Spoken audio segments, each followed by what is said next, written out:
Let us now look at how to divide integers. So division of integers is also quite simple as multiplication was. Now here we know that there are two signs. One is positive sign, one is negative sign.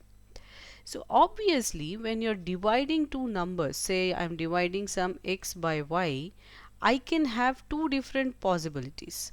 One possibility is when x and y have both same signs, like say plus plus or minus minus, that is plus x plus y or minus x minus y.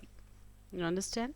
Either your two numbers are of same sign, okay, or the second possibility is your two numbers are of different sign.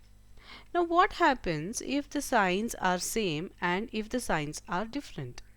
When the sign of two numbers that you're dividing are same, then the resulting answer will always have a positive sign.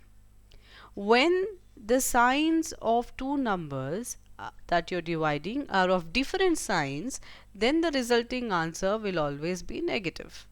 Like say, if I am dividing positive 4 by positive 2, the answer is first you divide 4 by 2, which is 2. Now plus by plus, that is because both the signs are same, the resulting answer will always be positive 2, or you simply write it as 2. You understand?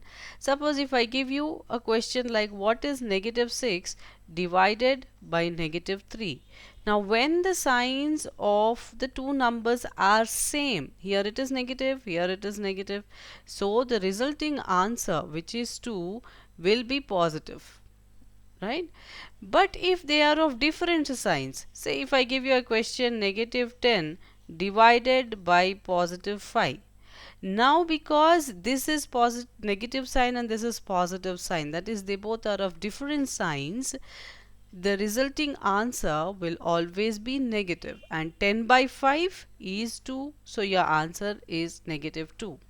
Or suppose if I give you a question positive 22 divided by negative 11, so the resulting answer is again 2.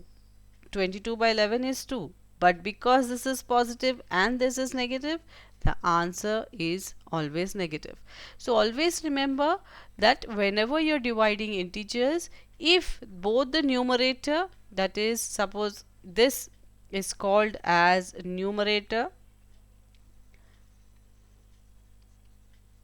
and this is called as denominator, right? The upper part of the first number in the division is numerator and this is your denominator in the fraction. So if your numerator and your denominator both have the same sign, your answer is always a positive integer. If they are of different signs, your answer is always a negative integer.